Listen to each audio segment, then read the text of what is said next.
Rosemary के इतने ज़बरदस्त गाने चल रहे हैं और इतनी अच्छी आवाज़ है, दिल तो नहीं चाहता कि कोई और बात की जाए, लेकिन आपको पता है खबर भी ज़रूरी है। और ये खबर तो ऐसी है कि जो भी अपडेट्स हो, कुछ भी हो, हम आपके सामने रखना चाहते हैं। आपको बताएं कि पुलिस अफसरान हो या सियासी रहनुमा, मोटरवे ज़्यादती केस में उल्टे सीधे बयानात दागे चले जा रहे हैं और रुके भी नहीं हैं अभी तक। ऐसे बयानात जिनसे हमदर्दी के बजाय बेहिसी झलकती है। मोटरवे ज़्यादती केस पर सबसे पहले मुतनाज़ बयान खुद CCPO लाहौर ने दिया, जो मुतासरा खातून की हिफाजत के ज़िम्मेदार थे। लेकिन फिर आपने देख ही लिया कि उन्होंने किया क्या, जिस पर उन्होंने माफ़ी भी मांग ली। उसके बाद क्या हुआ, शहबाज शरीफ ने कौमी असम्बली में सानेह पे बात तो की, लेकिन वो मोटरवे की तामीर का क्रेडिट लेना शुरू हो गए। रॉन्ग टाइमिंग उनकी बिल्कुल इस बात की थी और बहुत ही इनसेंसिटिव लगा, और इस पर शहबाज शरीफ की जानिब से भी वजाहत जारी की गई। उन्होंने ऑलमोस्ट अपोलोजाइज भी किया इस बारे में।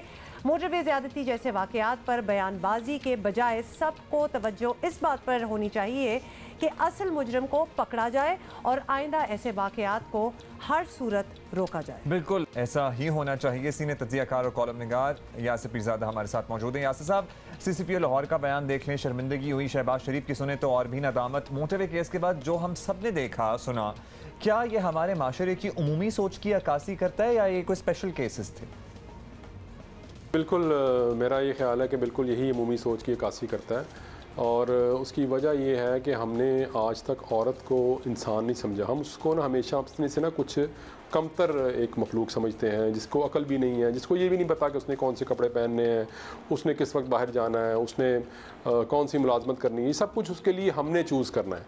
आपने अक्सर ये आर्गूमेंट सुना होगा जब भी आप इस तरह की कोई बात करते हैं कि जी औरतों को फ़लाँ काम की आज़ादी होनी चाहिए, या उनको अपनी मर्ज़ी का लिबास पहनने की आज़ादी होनी चाहिए, या उनको औरत मार्च में शिरकत की आज़ादी होनी चाहिए, तो आगे से आर्गूमेंट जो मिलता है सुनने को वो ये मिलता है कि आप अपनी माँ बहन को वहाँ जाने की इजाज़त देंगे।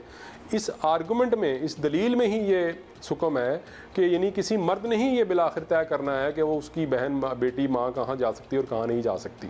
तो ये जो बेसिकली दलील है ना, ये आपको बहुत जो सो कॉल्ड बड़े मॉडरेट किस्म के लोग हैं उनकी तरफ से भी सुनने को मिलती है। तो लिहाजा इससे आपको एक और बात का भी अंदाज़ा हो जाता है कि बड़े ओहदों पर बैठने से या कोई बाहर की डिग्रियां लेने से या बहुत बड़े बड़े कोई इंफ्रास्ट्रक्चर के मंसूबे बना देने से इसका मतलब ये नहीं है कि आपको अकल शऊर भी इतना ही आ गया है। इससे आपको इन बयानात से आपको अंदाज़ा होता है कि एक यानी जो आम बल्कि पढ़े लिखे मर्द की सोच भी जो है औरत के बारे में वो किस किस्म की है। वैसे तो you are very right Yasir, this is not a rule, लेकिन पाकिस्तान में हमने यही देखा है जो बड़े ओहदों पे बैठे होते हैं उनकी सोच बिल्कुल छोटी सी होती है, और एविडेंटली ये तो हमें नज़र भी आ रहा है। ये बताइएगा कि अब ये मसला तो साफ नज़र आ रहा है कि हमें सोच बदलनी होगी, औरत का मकाम क्या है और इसके हकूक़ क्या है। अब ऑल्दो एज अ वुमन मुझे बड़ा अजीब लगता है कि अभी भी ये सिखाने की ज़रूरत है, लेकिन सिखाने की ज़रूरत है। तो जाहिर है कि ये एक दिन का अमल नहीं होगा, लेकिन इब्तदा कहाँ से की जाए? इब्तिदा जो है ना, इसकी ज़ाहिर है कि एक लंबा प्रोसेस है, लेकिन इतने तवील अरसे तक हम ये तो नहीं कह सकते कि जब तक मर्दों को हम ये सिखाएंगे नहीं कि औरत की इज़्ज़त कैसे करनी तब तक ये रेप होते रहे। नहीं, बिल्कुल भी ऐसा नहीं हो सकता।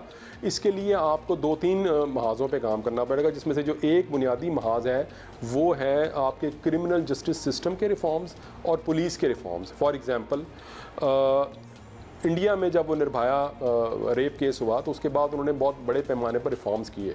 उसमें से एक ये था कि जो ही किसी औरत का रेप हो और वो औरत थाने में इतला कर दे कि ये मेरा रेप फलां बंदे ने किया है, तो उसके फौरी बाद नो क्वेश्चन आस्क्ड वो बंदा सबसे पहले अरेस्ट होता है, बाकी बातें बाद में होती हैं। उस फिर बंदे ने साबित करनी है अपनी बेगुनाही, उसके बाद फिर फॉरेंसिक वगैरह होगा और वो सब कुछ होगा। इसी तरह उन्होंने कुछ अपने इंडियन पीनल कोड में कुछ अमेंडमेंट्स ऐसी की जिसकी वजह से औरतों को तहफ़्फ़ुज़ मिला, और फिर उन्होंने इस बात को भी यकीनी बनाया कि औरतों को उनकी हिफाजत कैसे, बहुत सारी स्टेट्स ने वहाँ पर बहुत सारे ऐसे इक़दाम किए जो औरतों की हिफाजत के लिए थे। मिसाल के तौर पर पाकिस्तान में हम ये कर सकते हैं कि कोई ऐसी 24/7 एक हेल्पलाइन हो, कोई ऐप हो जिसको कोई औरत मिलाए इस ऐसी किसी सिचुएशन में जहाँ पे वो रेप तो बहुत दूर की बात, अगर कोई मर्द उसको तंग भी करे, हरासा भी करे, तो वो उधर कॉल करके कंप्लेंट करे। तो मेरा ख्याल है ये एक दुरुस्त शुरुआत होगी, but it's a long way to go. Basically जब औरत कहती है कि उसके साथ की ज़्यादती हुई है, कुछ हुआ है, तो उसको बिलीव करें। सबसे मेरा ख्याल है बेसिक पॉइंट तो ये है कि उसको माने तो सही कि उसके साथ कुछ हुआ है,